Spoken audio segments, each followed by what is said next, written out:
Hello, hello, hello, hello, hello, hello. How's it going, people? Welcome to the stream. Welcome, welcome, welcome, welcome. Hope everyone's having a fantastic day today. And today we are joined by someone special. Today we are joined by BBK Sports, Arsenal fan, not a top gooner, so that's a plus always. Does lots of things on his channel as well, so go show him some love, go show him some support, some subscriptions, and everything. So, how you been today? What are you doing today, even? I've been good, man. I did my well, thank you for having me, first of all. And big up to whoever is going to watch and join in on the live or on the playback.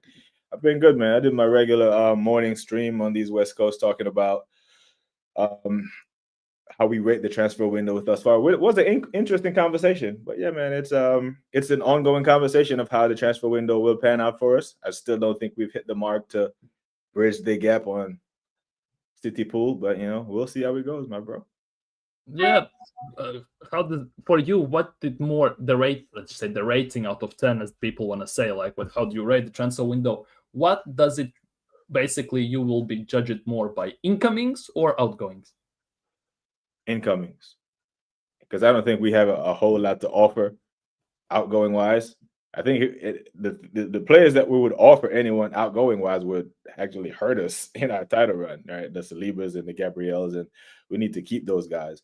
The French players like Reese and Fabio Vieira, I don't think we can get much for them. I mean, if we can get them going and get any kind of fee for them, I'd give us a point or two for that. But incomings, specifically striker, left wing, creative mid, those three areas are critical if we're going to make any noise in 25-26 in the Premier League and Champions League.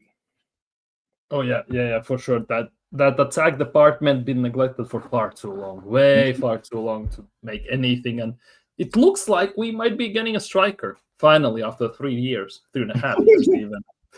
Yeah. Like if you look at it, like the nuts part is that it got dropped like a bomb straight after Zubimendi, and it still feels like we are nowhere closer than we were before. There are rumors that Berta has flown to Lisbon and everything to talk these things out and everything. But overall, looks like Arsenal, if you can believe the reports, let's just put it that way, are genuinely haggling over 5 million. Yeah. Like, yeah. That's typical Arsenal, isn't it? But the fact that Berta has flown there gives me confidence that he will get this over the line. He doesn't seem like a guy that would do all that for this signing just to let it fall apart at the last minute. I think he knows what he's doing, and from our vantage point, this looks like a guy that he's wanted to play for the club that he's worked at for years to go beyond Arsenal at Atletico. So he rates Gyokeres highly. We rate Gyokeres highly, and I think he wants this guy, and I think he gets it done. I don't count it yet because the PTSD amongst us is real. But yeah, I think he gets this one over the line, unless he goes there and they're still haggling over prices, and then Chelsea comes in with a bid and say, here's the 65 you want up front, and then pull the rug from under us. I don't think that happens though. well, that is the hope. Let's just put it that way. That is genuinely the hope that it doesn't get screwed up. But the ramifications of the fact that if it gets screwed up, I don't think fan base would survive that. Looking at this right now, because either then we go for Sesko, which we will have to pay the premium money, or the fallback option, which is ultimately Watkins. Let's just put it that way. Haven't seen any other links so far with any other strikers, and not gonna lie, none of them excite me. I could live with Watkins in January. Now, definitely not. And whole season kind of rides on this signing to some extent. Let's just put it that way. Yeah, I agree, because we must get this right. We absolutely, because if we get this wrong, this will be our third failed striker, right? We have to get this right. Jesus, we can. It might be up for debate for some people. For me, it's pretty clear. We have outgrown him, or he just hasn't banged for us in the number 9 shirt. Proof by we offered Kai Havertz a deal the following year. He hasn't worked out. Hence, we're looking at Sesko and Gyokeres now. So it's been 2 misses at the number 9 spot. We can't afford that. Not when we're competing with guys at Liverpool and City who consistently score mid-20s, 30 goals, 40 goals in all comps this season. That we need that. We as Arsenal Football Club need to be in the conversation when sports fans in general talk about the best strikers in the world. Because right now, if you're talking about position for position, center backs, yeah, we have something to say. Right wing, we may have something to say. Any other position, we have to be quiet. Left wing, striker, midfield, we have no midfielders that walk into in any other world 11. I need us to be in that conversation. We need, our Van Persie, our Thierry Henry, that type of striker that makes defenders have to send text in the group chat the night before. Hey, fellas, we got a long day tomorrow. We got, we're going to the Emirates, or Gyokeres is coming to Craven Cottage and G-Tech Stadium. We have a long day tomorrow. So how do we contain these guys? We need that. We absolutely need that to put some fear in teams when Arsenal turn up. Yeah, even if you look like we used to be known for, to be honest, dangerous attacks, to say the least. And now, like, people say, like, when we used to have Henry, Anelka, Ian Wright, and players like that, people genuinely had sleepless nights to some extent looking at this, and the defenders were like, what the hell I'm gonna do tomorrow, basically. right now, it's like, well, it's Arsenal. Basically, like, no respect whatsoever. Yeah, shoulder shrugs. It's just Arsenal. Havertz. Yeah. Merino. Yeah. Merino. Yeah. Surprised Martinelli is not a striker, though. Like, that for me is one of the big mysteries of the century to some extent. When you look at what he did under Emery as a number 9 for some time, and then Arteta tried him as a number 9 at some point, but it didn't last. Like, it's a weird thing. Generally, it's a weird thing, personally. But yeah, I can see a lot of people are here, to be honest. Smash the like button. Big up Valeria. Big up. How's it going? Big up TK.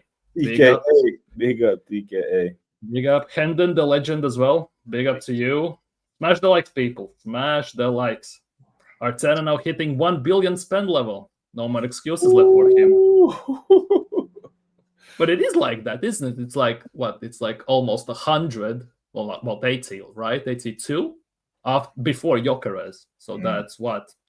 830. We're going to sign Gyokeres if we do. That's 900 almost, or maybe even over that potentially.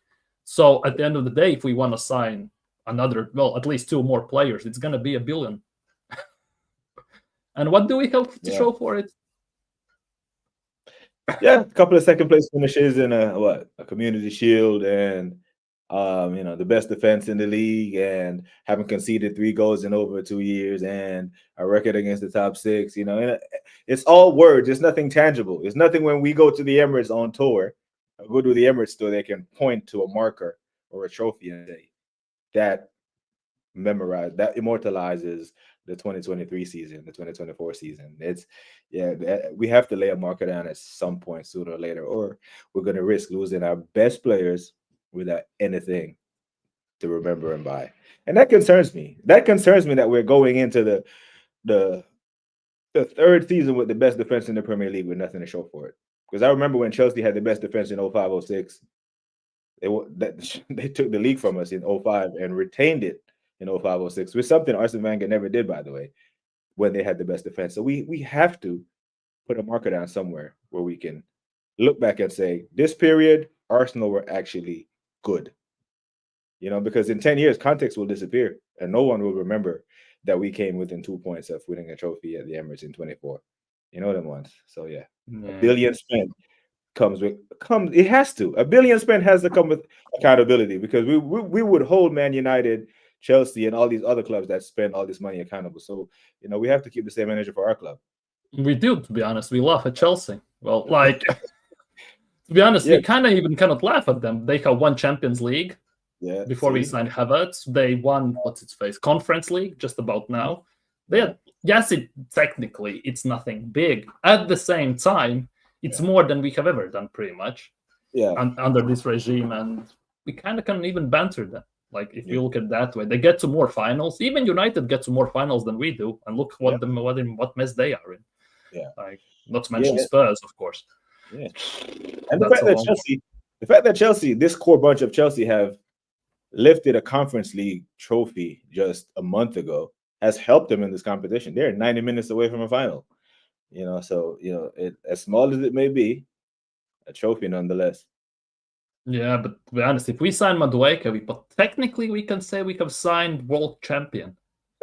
That's what Yatsa at least said in the chat one day. Yeah, he did. He did say that. Yeah. Like, kind of cannot argue even with that. Yeah, so to some extent. Yeah, and they will use that to drive up the price as well.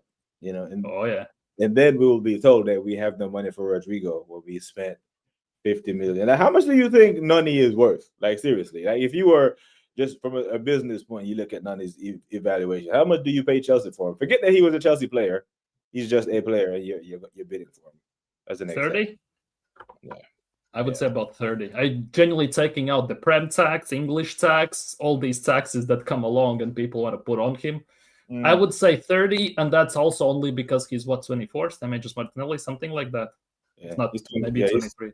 23, yeah. So he's the same age as Saka. Saka's a £100 million player. Yeah. Even without the English tax. So, 25, 30, yeah, I think that's a fair valuation, but we're not going to pay that, to be fair. We will pay north of 40 because for some reason, Chelsea always sell well to us and buy very well from us as well, right? They will get Aubameyang on the free. That was from Barca, though, wasn't it? Yeah, they will. Yeah, well, Barca will get Aubameyang from us on the free and then turn a profit on him. We give them Giroud and Ashley Cole, and they give us this. They get our best players all the time, and they win instantly there as well. Yeah. Like if you look at this, like pretty much every single Arsenal player that leaves Arsenal wins. Mm-hmm. Like that sounds very weird to say, but what kind of can you do? I asked this question this morning in my chat, and I got mixed reactions. So I'll ask you, and let's see what your chat says about it. We're going to Chelsea to get a winger that hasn't worked there. Would you be okay with if it was a Madueke? Would you be okay with taking João Felix off their hands? No. Like I could see why we could, because Arteta has the savior gene. He thinks he's Gandhi or something like that. Yeah. Besides that, no. Not even as a backup. I don't know. It feels like João Felix has his moments in Premier League. He has had his moments, but overall, it just feels like he's something like Fabio Vieira. He's just not suited for Premier League per se, like long term. I would say that. For me, João Felix, no. Yeah, because I remember a large part of the Arsenal fan base, when he was first linked to a move with the Prem, wanted him. And he ended up at Chelsea for that loan spell. So now, if the options were option A, João Felix for 20 million, because that's his market value on FotMob, and Madueke for 40, I wish. It seems like a shit sandwich to eat, with the two cheeks of the same ass. But 2 buns, that's it. Yeah, but I don't know. I actually think he's a better footballer than Madueke and a cheaper option that Chelsea want to get rid of. You don't take what Chelsea gives you. Like you go to Chelsea, you tell them what they want, and then you find out the players that they rate. Right? Because if you offer the money for one of their top players, they're not selling them to us, but they're very, very, very likely to want to offload Madueke to us. And I'm looking at their lineup today. Yeah. Semi-final, and even man like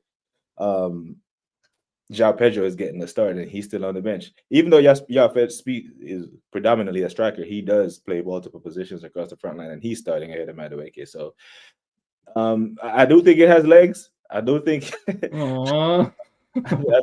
has more legs this week than it did last week. I think the fact that he will end up at Arsenal is the reason why we won't get either Eze or Rodrygo, which will piss me off a whole lot. I think we might get one, but that's definitely most likely than Eze. If push comes to shove, I think if we get Madueke, Rodrygo is off the table. Period. Maybe since Eze can be paid in these installment type of things, which for Arsenal is genuinely the best things in sliced bread, I think we could get Eze and Madueke. If that would be the scenario where we would want to waste our money. I'll just put it that way. I do worry, though, that while we're doing this installment thing with Eze, that I don't want to say a serious club, because I think we're serious to a point, but I think while we're haggling over installments, say Bayern Munich, especially now with the injury to Musiala, comes in and say, hey, man, here's 55, here's 60 million up front, give us Eze, right? Give us Eze. He can play along Elise. And Palace I don't think they're very inclined to want to do the installments. They need money so they can replace Eze because they have Europa League football. Yeah. You Are know, they not banned? Like, is that resolved, or no, it's is not. his owner selling the other team? Yeah, it hasn't been resolved. I'm hearing that Lyon will more likely be the team to be dropped if one were to be dropped out of the equation. But I think Palace are having to plan as if they're gonna play Europa League football, and we've seen Thursday, Sunday cripple teams with bigger squads, more quality, and then Palace. Because we've seen Palace languish around the relegation zone before without any Europe. So a Thursday, Sunday can really, really hurt them. So I can understand from a Palace executive point of view. No, I don't want installment. I want the 60 million upfront so I can go get 2-3 players to bolster our squad going into a Thursday, Sunday Europa League campaign. Yeah, but they at least have a manager who has won Europa League. Yeah, with Frankfurt, and he knows how to manage these squads. But they need a bigger squad, more quality in that squad, 100%. And replacing Eze also won't be the easiest thing ever because he is the team leader, no matter how you look at it. yeah. Also heard today that maybe Mateta might be moving for about 30-35 million, something like that. To Man United? No. I haven't read that one, but I think where was that? I was reading today. That's coming from Italy, specifically that apparently AC Milan are monitoring. Let's just put it that way. Like we all know these buzzwords regarding Arsenal, but they are apparently monitoring Mateta, and apparently about 30-35 million euros as well, not payment pounds. Wow. So if he's also 28, so he's too old for us, obviously, but. like what can you do in that regard? Big up to Valeria. Yeah, personally, I'm excited to get Gyokeres because it forces Mikel to change the system a little bit. Well, to get the best out of him. To be honest, haven't seen it happen yet, which is for me personally, that's just my opinion, that he kind of does it other way around. He adjusts the player to fit his system, not adjust the system to fit the player per se. Like with Martinelli, I would say that's the prime example, kinda. Looking at how he played in 22-23 season, when he basically played to all of his strengths, and now that he changed the system to this absolute control and everything, micromanaging, he just disappeared fully. Yeah, Chelsea. João Pedro. Yeah, I mean, I figured an easy win for Chelsea. I call it easy win for Chelsea when I was looking at the lineup earlier. I was like, yeah, this should be light work for Chelsea based on that's how they match up. They just have too much quality. So yeah, Chelsea. And I would take Pedro Neto at Arsenal. Neto or Pedro? Pedro Neto. Yeah, I mean we were. Well, I don't want to say we were linked with him. I think a lot of fans were screaming for Neto when we knew he wanted to move away from Wolves. But the talking point around is that injuries. Yeah. But the load that he had to carry at Wolves, I don't think we would require him to carry that heavy load. So I think he would have banged for us. But yeah, cracking goal by Pedro, to be honest. Very good shot outside the box and everything. The squad is still too short on quality, still so much Josh Deadwood to get rid of. And that is the other big thing. What we gonna do? How we gonna get rid of these players? And why did you extend Lokonga if he's one of those we need to get rid of in the first place? Yeah. Like, it makes no sense the way we do business sometimes. Yeah, and the whole idea is, the club just triggered the option to maintain his value. He has no value. After 3 loans, no one triggered the obligation or the option. Tells you that's your signal that you want. So you're gonna lose him on a free next year anyway. So you should just cut your losses early on that one, and next year you have a fresh roster spot. Yeah, even Luton Town didn't want him. That pretty much says a lot, to be honest.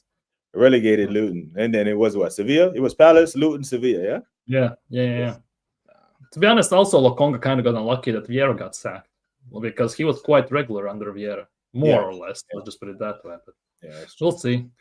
Big up Ramba. Hope you're doing well today. TKA. I don't like that Arteta is not under pressure from the board. Yeah, those news that came out yesterday.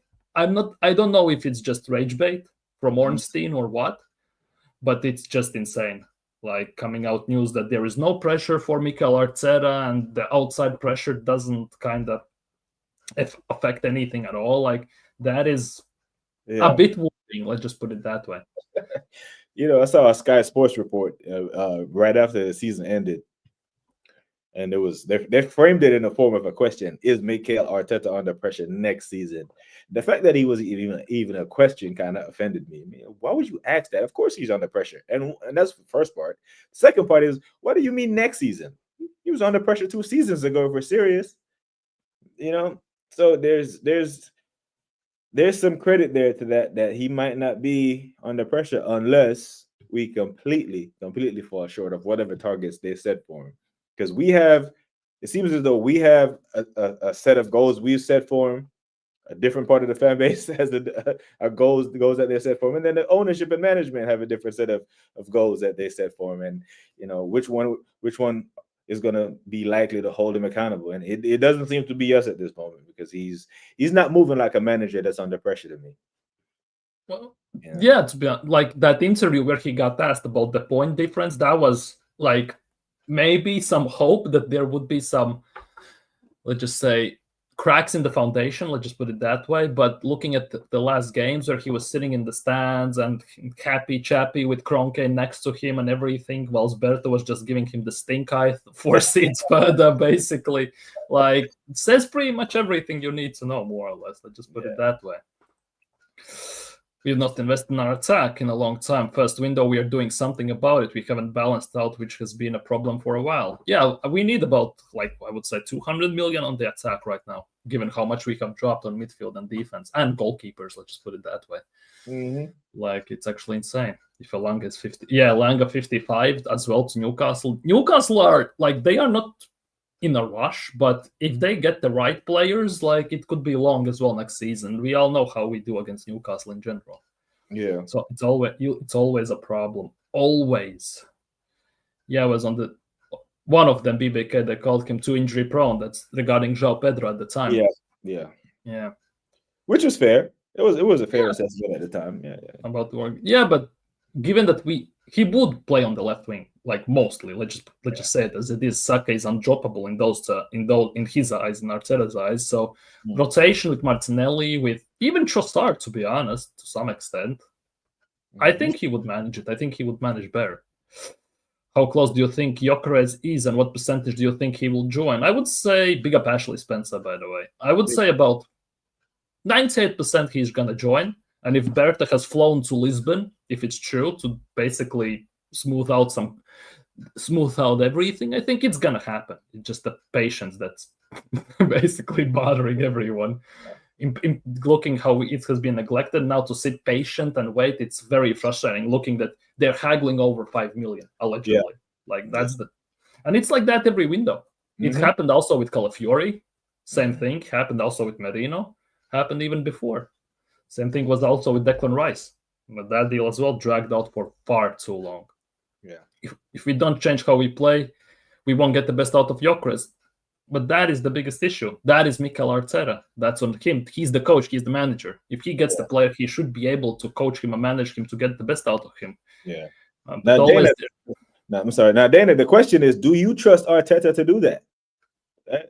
Because we're very hesitant. Like, do we trust him to change the system to suit an out number 9? Because since Aubameyang left, and under Aubameyang, the only trophy that he won when we played a back three. So, playing the 4-3-3 with his system, his players, do you trust that he can play with an out number 9?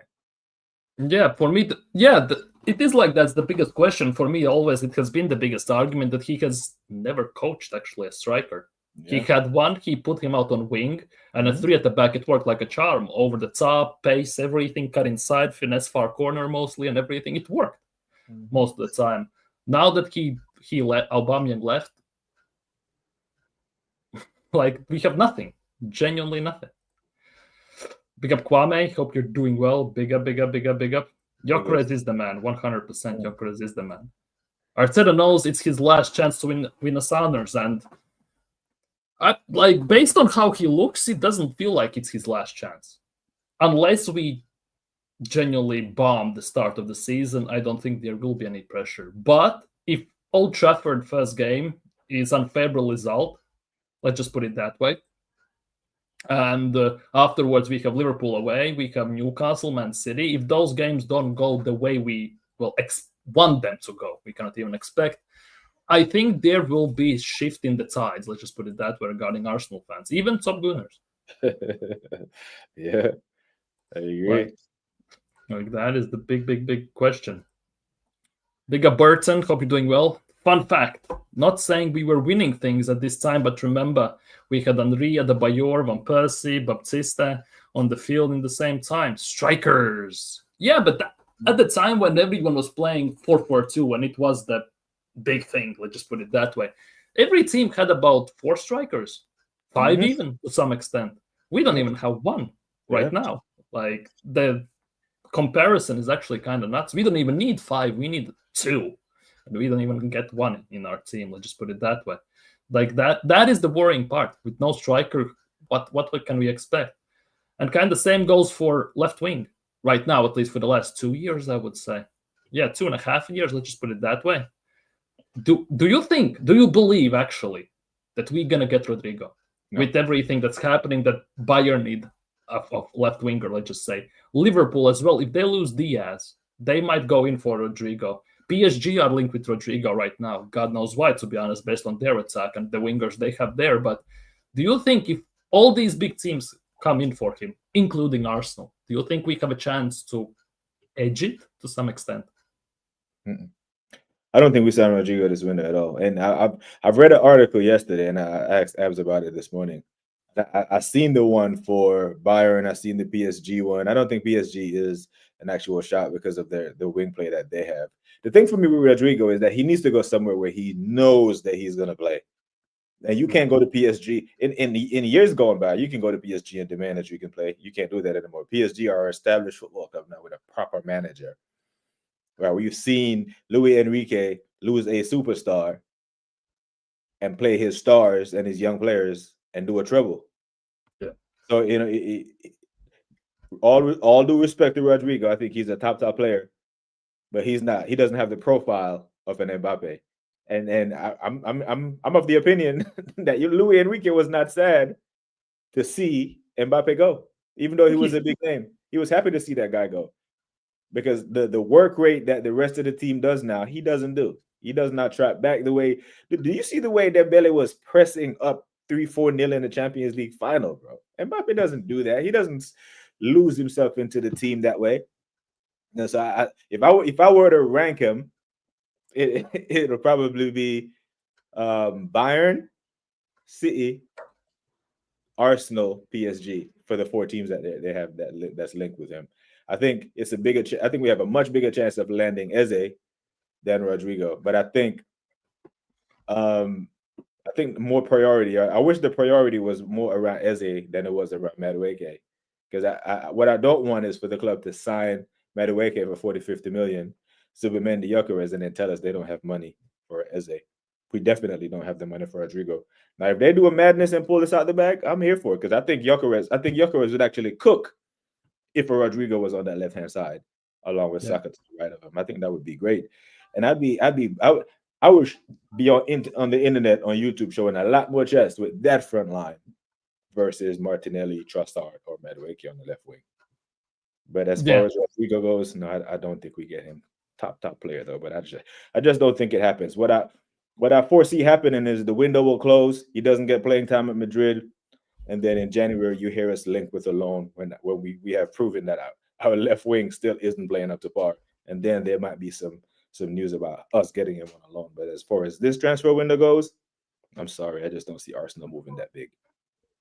Yeah, kind of can see it. But to be honest, like Valeria is saying, like Hand of Arsenal also has tweeted out, and multiple sources have told that he apparently, if he decides to leave, he prioritizes move to Premier League, and especially Arsenal. Right? As great as it sounds,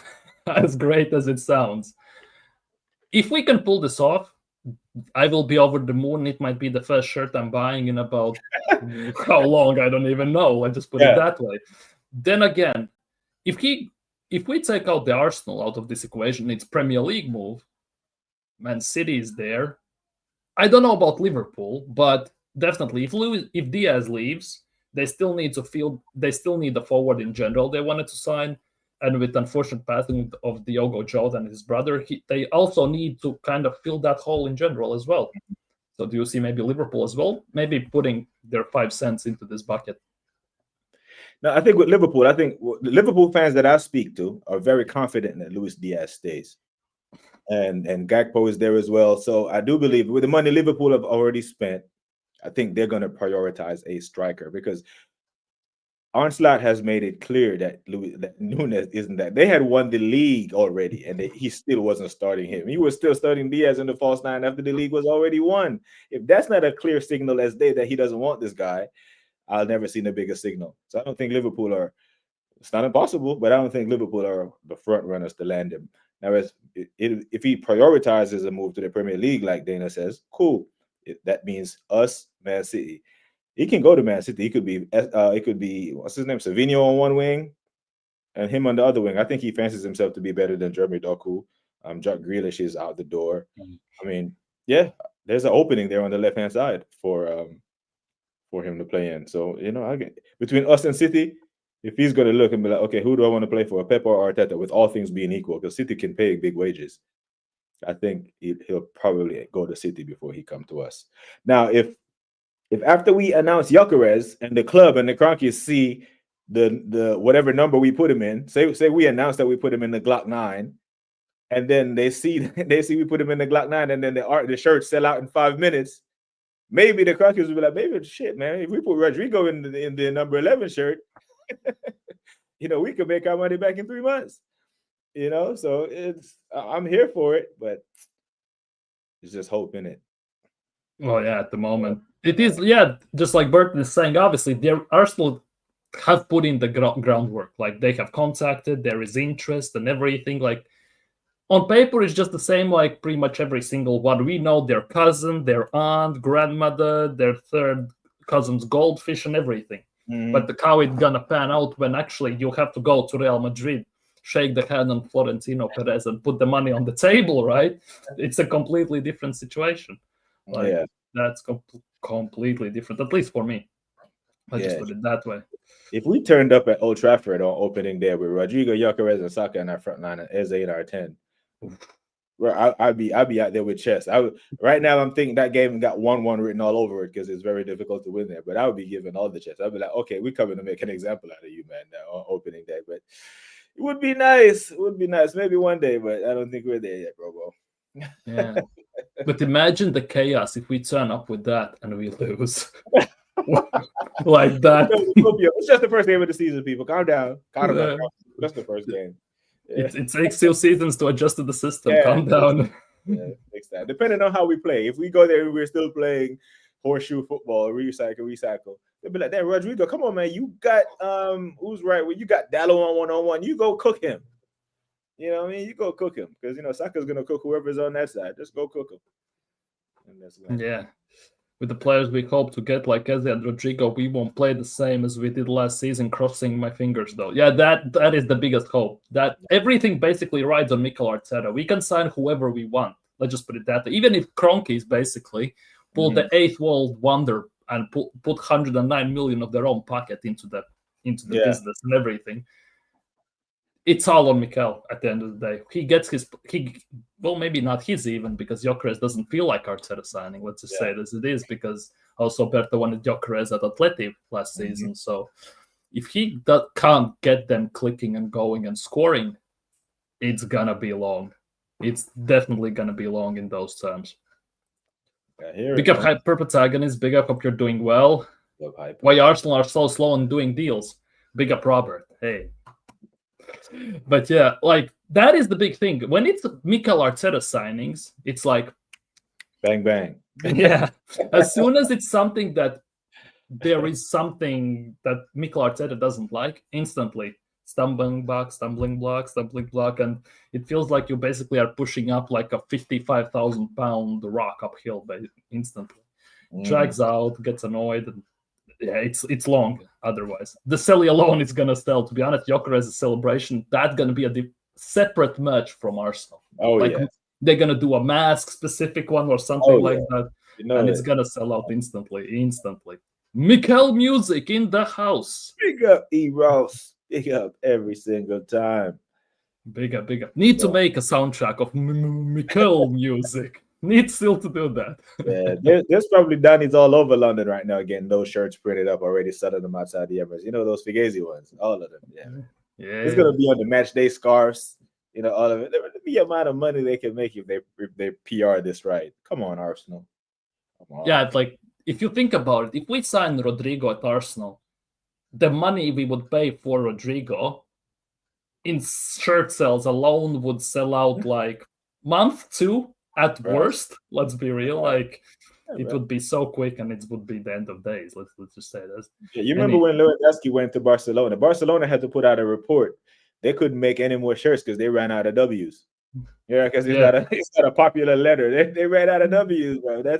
It'd be one of them ones where they're just coming off the press like quick, fast. I'm here for it, man. If they would just listen to the fan base, because I've seen this club, Robo.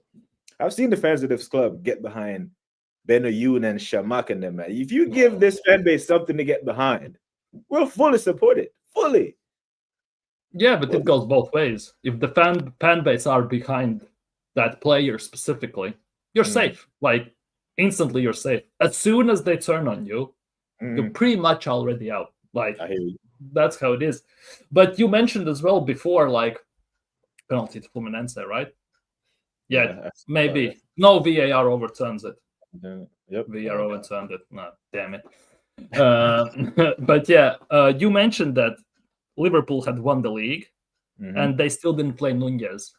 Right. Arsenal have lost the league and Mikel Arteta still played Sterling over Nwaneri. Like, I get that he's 17, 18 and everything, but wouldn't that be the best opportunistic moment? Like, for me personally, second, third in those regards, the difference 4 million, I don't care. Maybe the club cares, but personally, I don't care in those terms. Let's just put it that way. But what's your take on that? What's going to happen with Ethan? Apparently, the talks are going positively well, from what I read today, and it might happen soon, but something makes me uneasy about this. Like, I realize that he understands he's a big talent. He's better than, let's be real, most of the wingers, excluding Saka. And he understands that he's better than them, most likely. But it's not a good look. Genuinely not a good look in those terms. Yeah, because historically, we've seen any player, even big-name players, and it's something that Arteta was praised for, or he's ruthless. Look what he did with Aubameyang. You go against the team, you turn up late for North London derby. I don't care if your mom was sick, whatever the excuse is. Ruled with the iron fist. So he has history of kicking out fan favorites because Aubameyang was a fan favorite. Ethan is clearly a fan favorite of the club. And if I've said this, like if he's allowed to do this, Robo, then he has more power at the club than we thought to begin with. Because there is no way, if you are Stan Kroenke, you should let him mortgage the future of the football club, which is Ethan, over just because of your ego. And if you are Ethan, and all the things that you just laid out with the injuries last year at the Saka, the poor form of Odegaard, you know, the playing time that was available for Ethan to get more minutes was there.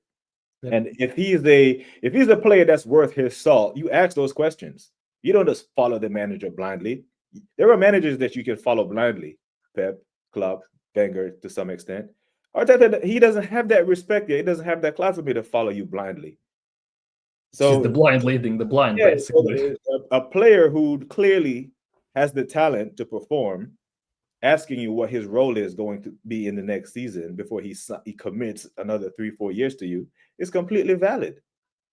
Unless Arteta feels betrayed, because he was 2 years ago when he brought Ethan out as a 17 or 16-year-old before anyone knew he was, and people accused him of a PR stunt and all that stuff. When he played him then, unless he feels betrayed by that, what's going on now, which I don't agree with anyway, then you understand why the kid would ask you, coach, manager, Mikel, whatever, what is my role going into the season next? And I can't be getting 5 minutes when we're up 3-0 against Preston. You know, you give me 65, 70 minutes, you give me 25, 30 minutes, I need to develop. And he's good enough. He's good enough to play. That's why he trains with the first team. That's why he's in the first team. And if you ask most Arsenal fans, and this was one of the narratives that was ran after Lewis Kelly emerged last year, they said, oh my God, he just saved the club 60 million because now we don't have to go buy a left back. Well, you know how much Ethan went. We talked about it the other day when we said Ethan, with his emergence, if we let him leave in 2 years, he's a £100 million player. So we cannot risk that or mortgage that over Mikel's ego. Like, someone has to overrule him on this. We cannot let Ethan leave the club, especially to another Premier League rival. Hell no. I would riot, bro. Ooh. Do you think that, like, Mikel Arteta has been saved by Hell End already multiple times? Like Saka, Emil Smith-Rowe, and all these guys now with Skelly and Nwaneri, to some extent. Let's just put it that way, with Nwaneri as well. Do you think that fan base, and I mean the other side of the fan base, let's just put it that way, would start turning on him if Ethan would get sold? No. Some of it, not enough. Because I've already seen Ethan. I've seen the Don Robbie, the mouthpiece of the fan base, apparently, for that he speaks for all of us in his biased Premier League show, says to Ethan, "You're 18. How dare you demand more minutes?" As if he knows that Ethan kicked the manager's door in and said, "I'm demanding more minutes." The word demand by itself has an undertone that gives the kid an ego that we haven't seen. If you ask the manager what your role is going into the next season, it's a perfectly legitimate question. But the fact that they're running this narrative that he's demanding minutes and insinuating that he's demanding to start is unfair on the kid. If you're a footballer and you're not sure what your role is in the club, you ask the question. It's your career. You have a very limited amount of time to play football. You can manage until you're 70. You can only play so long unless you're CR7. So this idea that they're running, that the kid has some type of ego because he's asking about more minutes and how he's going to be used in the upcoming season, is ludicrous to me. Absolutely ludicrous. And the fact that Hale N has saved his ass on so many occasions due to COVID and no fans in the stadium, I swear he's the luckiest manager alive. He should, if anyone that should be giving Hale N more chances, it's him. Yeah. And that again comes in together with the next wonder kid. Let's just put it that way. We have Max Dauman, who's just been promoted to the main team, and he's going to be going to the preseason, to the Singapore. Will he feature with the main squad in Premier League and Champions League? That's a completely different story. Most likely in the Cups, maybe, definitely. But overall, that again now starts more regarding Max Dauman, because I think I said it's also when I was on your channel that those two players specifically play in positions where Arteta has his undroppables.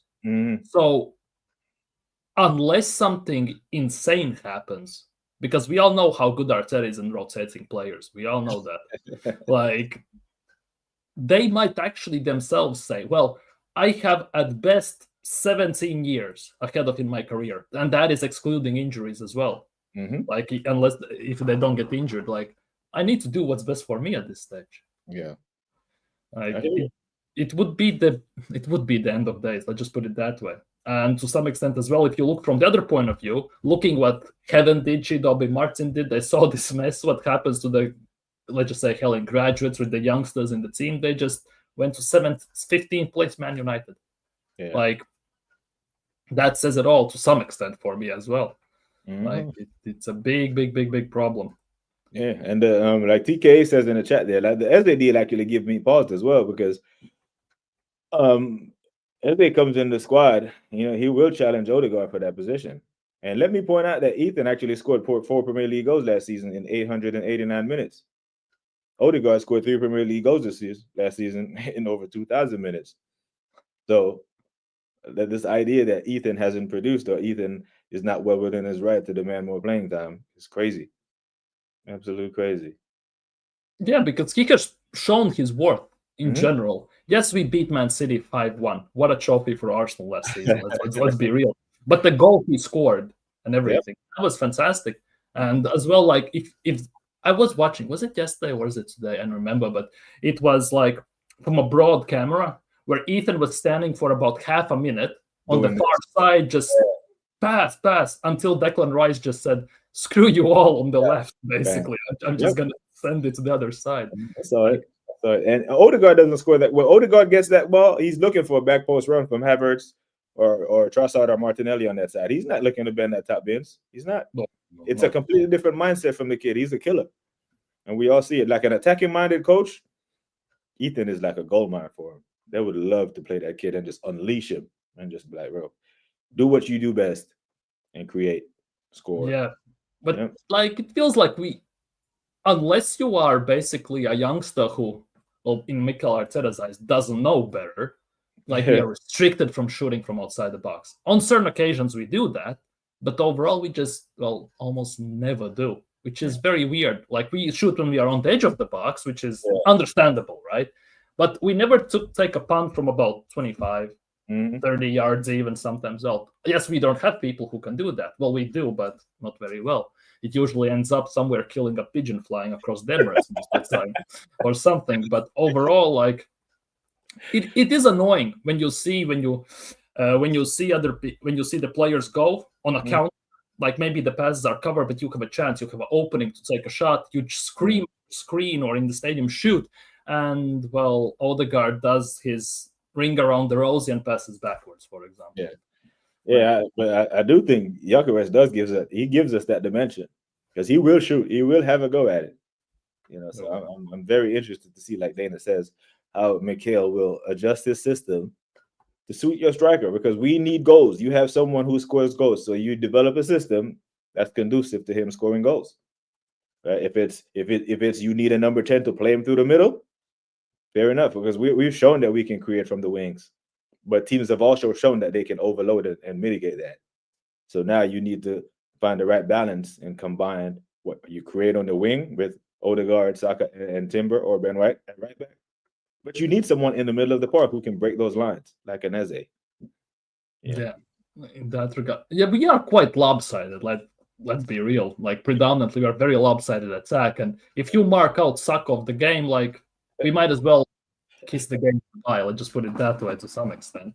And we need at least both wings to be dangerous and then attack, because there was a point, especially last summer, where I was just sitting there looking the striker department, like Dovbyk moved, Sorloth moved, Tony moved to Saudi and everything. And I thought, like, we actually don't need like Haaland up top or something like that. We need an actual out-and-out finisher who gets the ball and consistently can finish his chances at the end of the day.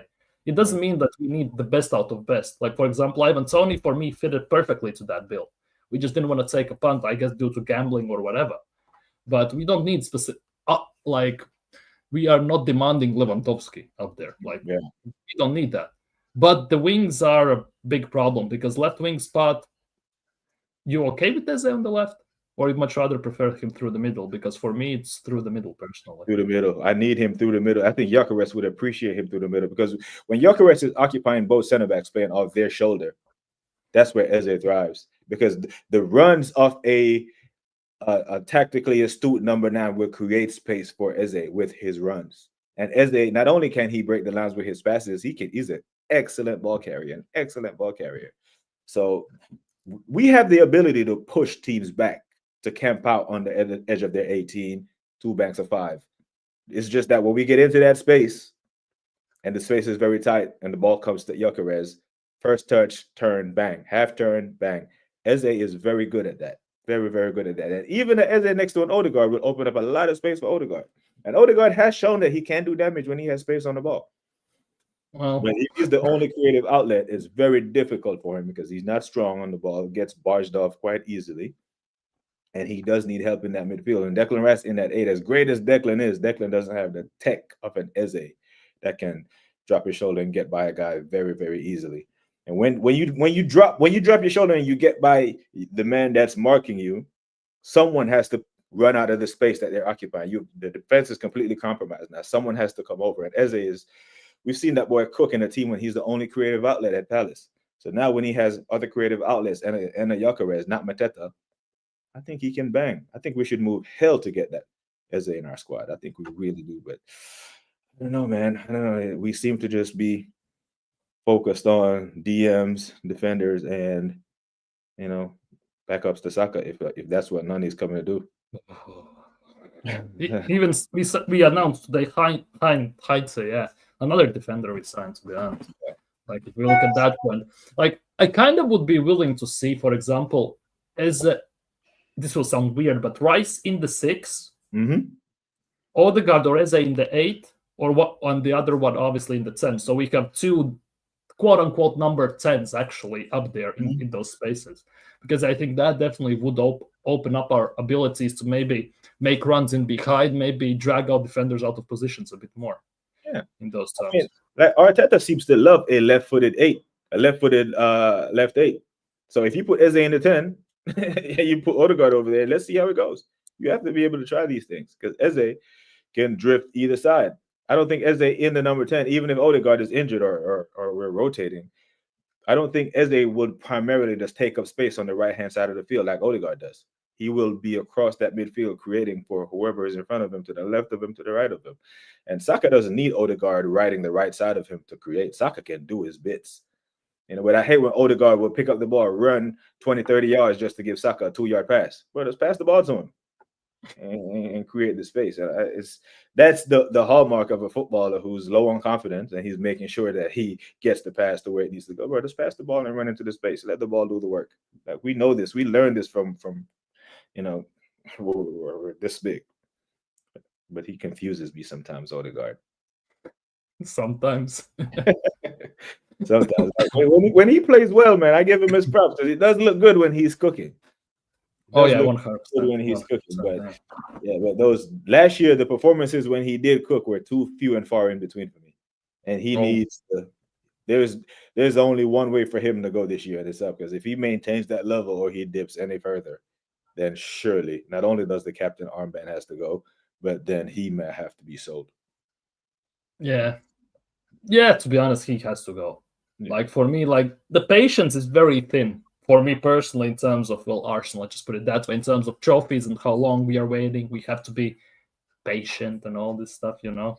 Like, it is a bit weird. Like, for me, I also think Odegaard would be a bit too weak for the 8.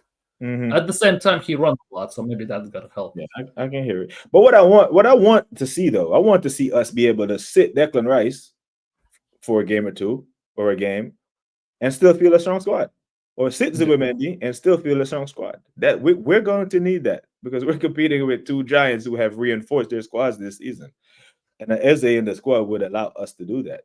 Because I can see games when teams can completely concede possession to us. Then you only need one sitter. You don't need Declan and Zubimendi on the pitch. So you play one and then you play another attacking player.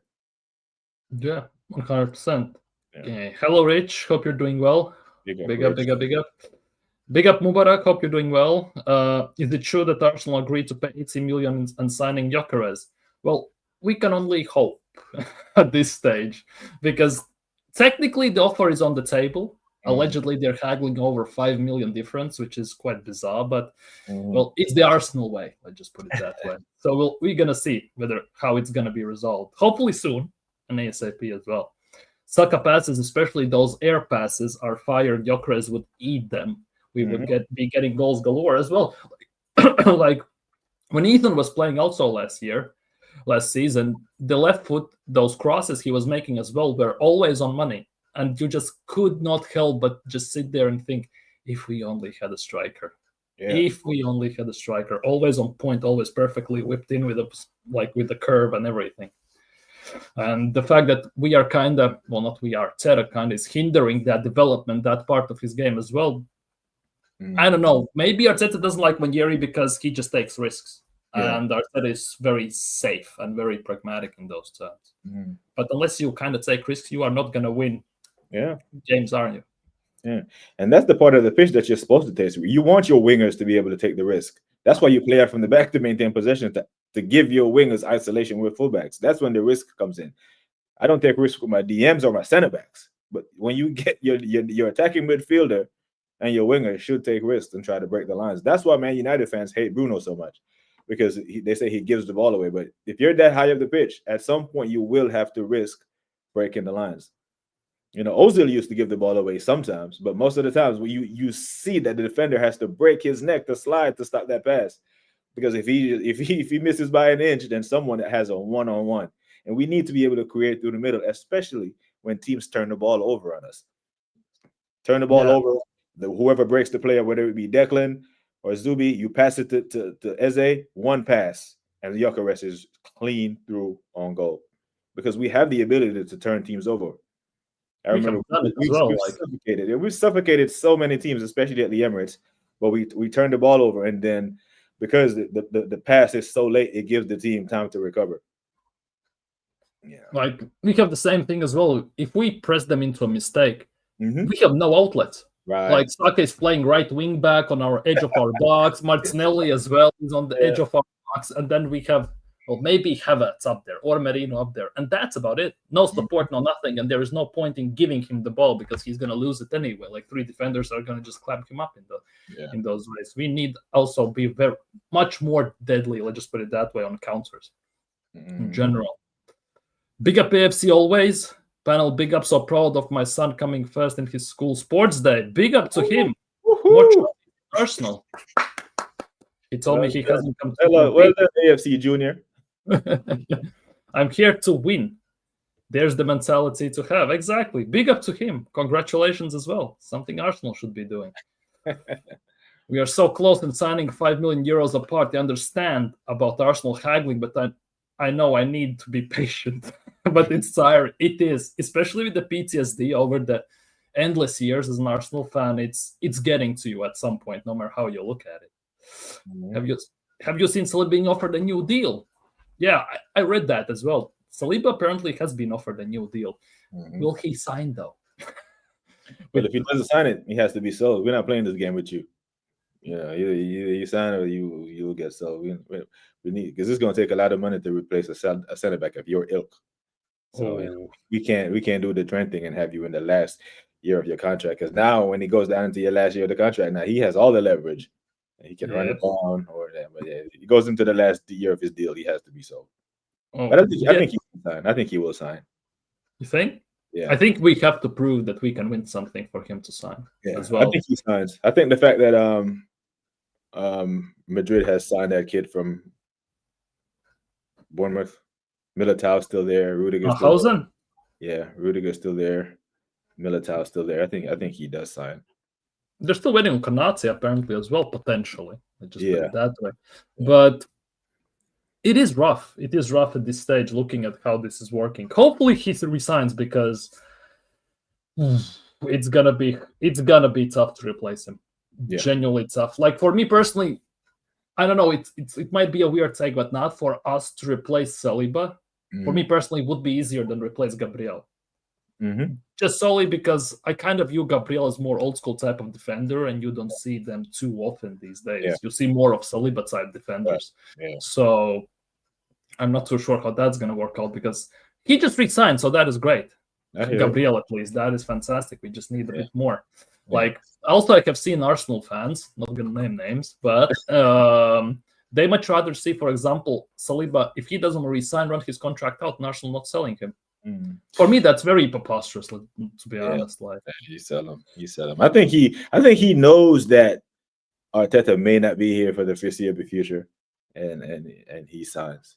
But you know, I think he does sign, because even if he signs, we can still sell him. Real Madrid are serious about him, and he has a 4-year deal left. They'll still drop a good amount of money on the table and buy him. Yeah, but you think when Yeri also resigns, with the slight indication from maybe Andrea Berta that stick it out, Arteta might not be here for too long. With some not even from Berta, I think even from his camp.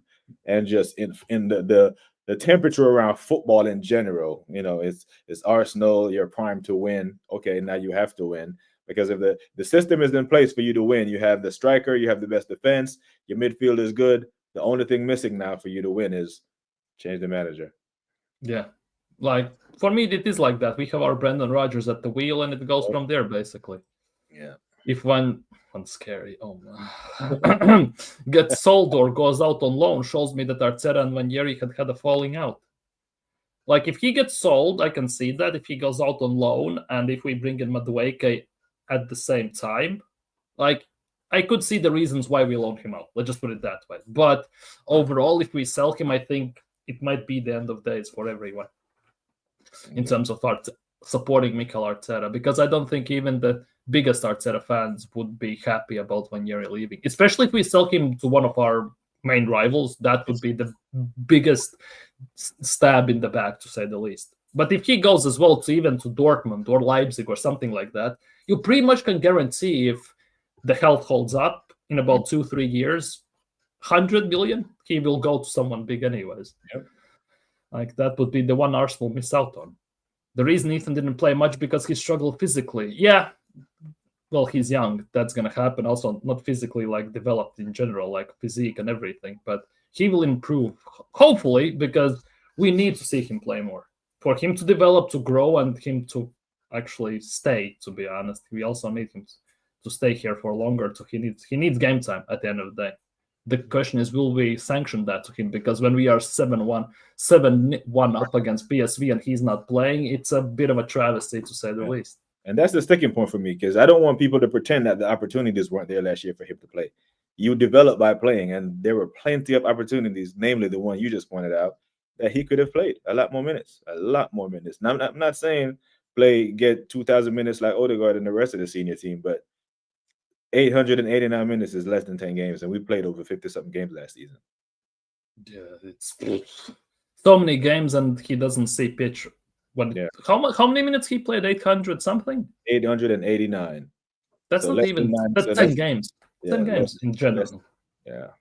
With extra times and added times, if he played those, it's okay. 10 games, a bit more. From 70, that's what, 14% of the games. Yeah. He was taking part, even not even playing full game. Yeah. Like, it's not enough for him. Big up into the box. Hope you're doing well. I believe I need to get the Berta tattoo. Hold your horses on that one. The next Arsenal player to get the grade 3 hamstring will be I can see that. Unfortunately, I can see it. And he will be covering so much ground for Zubimendi. I can see that injuries next season could be a big issue. If we don't get the substitutions correctly, because we already have 4 players short in terms of injuries and recoveries and everything. And they're gonna leave a extended mark. I think it will take time for them to come back, and I assume it should be like that. Like other body muscles gonna overcompensate for the mishaps of the other muscles, and it could get problematic. Let's just put it that way. It could get problematic. Surely, right, Robo and the chat, because these players now, they wear these monitors in these things that track how many minutes they run and how their oxygen levels and all that. Surely the medical team has sat down with Arteta and looked at all these injuries and said, bro, these guys who tore their hamstring, Havertz, Gabriel, Saka, and all these men who got injured, this is the data on them. This is how many minutes they played. This is how much ground they covered. And going into the next season, surely they have discussed that, and he has to manage that better. Surely there's a medical correspondent going into each game like, hey, how many minutes can we play Declan this week, next week, the week after? Schedule congestion, all that stuff. That's part of managing. That's why you get paid 15 million a year. You have to manage these type of things. You know what I mean? It's part of your job. It's in your job description, Mikhail. You manage these things. You manage minutes, you manage players, you manage egos, you manage all of that. It's not just on Saturday and Sunday at 3 o'clock. Yeah. You work around the clock. 15 mil a year for that, Yeah. 15 mil a year. It's like not enough, I guess, for him. Rodrygo better get that number 10. That's if we get him. And Rodrygo as the left wing back, if I see him there once, we are done instantly, pretty much.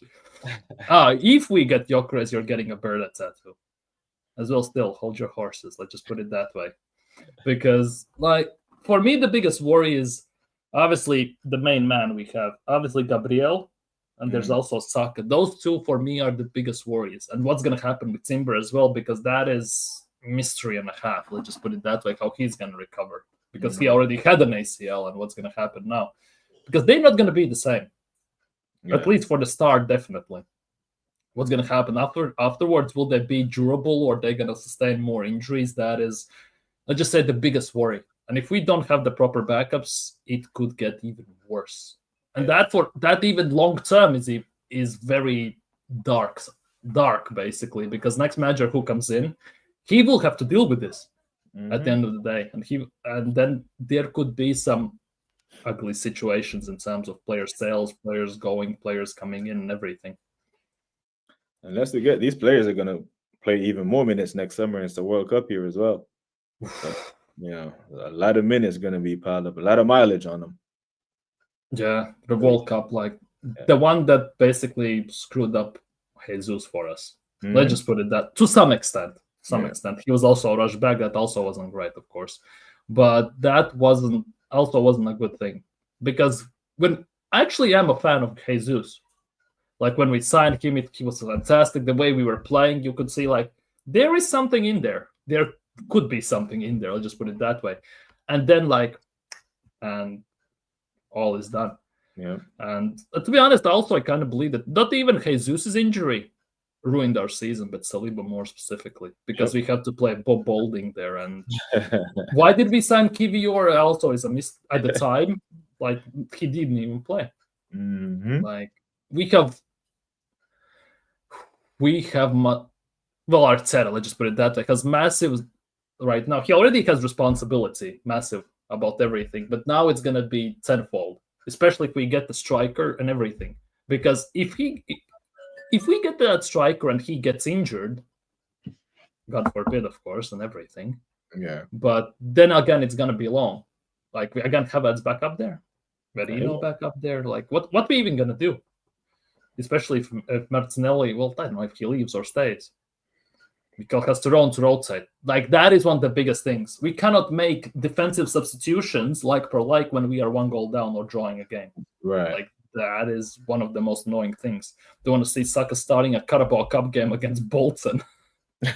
Like, why did he even play in those games? Like, that is also the biggest mysteries. He played some of the main guys in those games, like, as if it was necessary. And no one challenges him. No one challenges him on that. No one questions him on that, which annoys me. Because the journalist who follows the football club, the Charles Watson, man, you're supposed to ask him the questions that we want answers to. That's why you're there. But he's there sucking up to the club, sucking up to Arteta in the name of an exclusive to write a book on him, that he's not asking the relevant questions. The players are our investments. You know what I mean? And no one questions him and holds him accountable for playing, our star boy in meaningless games. Not meaningless games, but playing soccer when we're 3-0 up in the Carabao. Come on, man. Come on. Like, who does same goes for Gabriel, to be honest. 7 against PSV and he starts.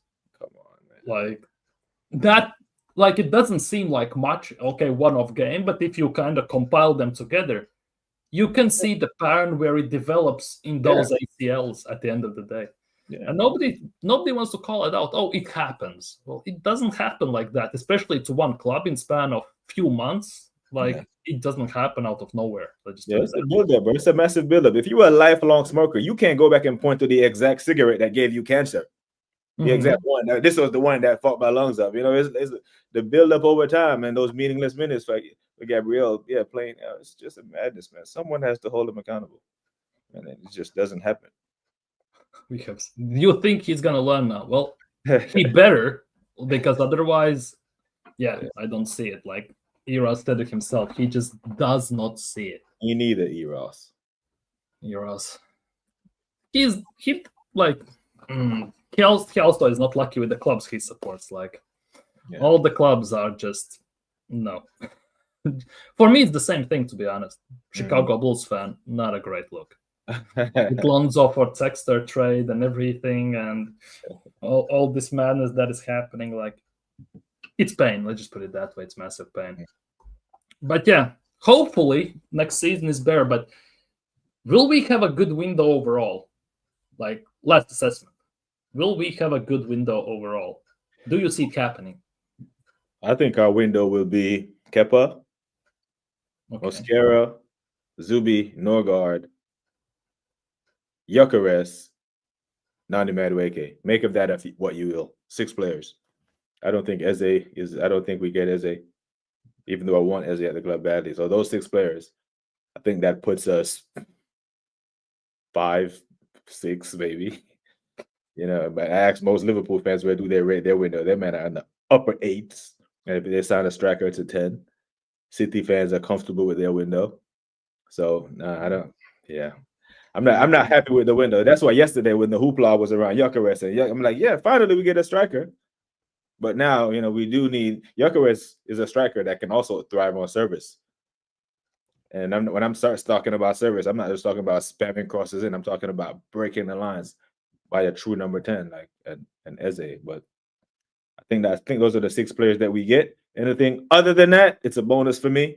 Then we get into the 7s and 8s, and hopefully Eze is one of those. But I don't think the way we're haggling over installments and payments right now, I just don't think it will happen. And I'd hate for us to haggle over installments, and then a Byron or someone just come slap 60 mil on the table and just pull the rug from under us. Oh, but that's the sad part is you just basically can picture it right now. As it's it might happen next month, but you can already see it happening pretty much. Yeah. That is the sad part overall. Yeah. But yeah, I'm not gonna hold you for much longer. I know you're you're a busy man, need lots of stuff to do. All good, man. All good, man. Big up to the chat. I see AFC always say we getting Eze next week. I'm gonna hold you to that, AFC always. Matter of fact, if we get Eze next week, I will buy me a Eze shirt. I haven't bought a kit in years. I haven't bought a kit since we won the FA Cup. I'll get a Eze. So not Gyokeres, just Eze. No, we're getting Gyokeres. I think Gyokeres will happen. I think it's Gyokeres, Zubi, Norgard, Madueke, Kepa, and the Spanish guy. Mosquera? Yeah. Gyokeres, frick's sake. Gyokeres, Eze, Rodrygo. Yeah, like Rodrygo, if Nelly is sold, I don't see that. Madueke, if Trossard is sold. Well, something like that. Well, Eros is a different kind. He thinks if it makes sense, Arsenal won't do it, as I say. Getting Eze makes too much sense, so not going to happen. Yeah. Yeah, because Eze, someone said it in the chat earlier that Eze will force Odegaard, one of his undroppables / one of his favorites, out the squad, which I'm happy to hear it, because if Wirtz goes to Liverpool and hit the ground running and forces McAllister out the squad, I don't think any Liverpool fan complains. Yeah, but Liverpool has grounds to be now boasting about their window. City as well. Arsenal are still. We have things to be excited about, but overall, in terms of the fact that in 11 days we fly out, next week I would assume, or later this week, the actual preseason begins, and in a month and 10 days is our first game at Old Trafford. Time is running out. As much as people want to say there's still 1 month left and everything, time is running out at the end of the day. Yeah. Time is running out for us. But yeah, let us know what you have planned for the future. I'm on with I don't want to call him a top gooner, but he leads towards that side. KP Hauser. I'm on with him tomorrow morning because apparently they've been watching. They've been watching you. They've been watching us, and they think we're a little too harsh, so they want to come give us the other side. So tomorrow morning, my time, I'll be on with another content creator from the UK, KP Hauser, to talk about balance. Because it's not an echo chamber, right? We want to hear how they think and why they think Arteta is the man to take us forward and all this stuff. But yes, that man. I might be on the Bruce Banana with Shane on Thursday. Not sure yet.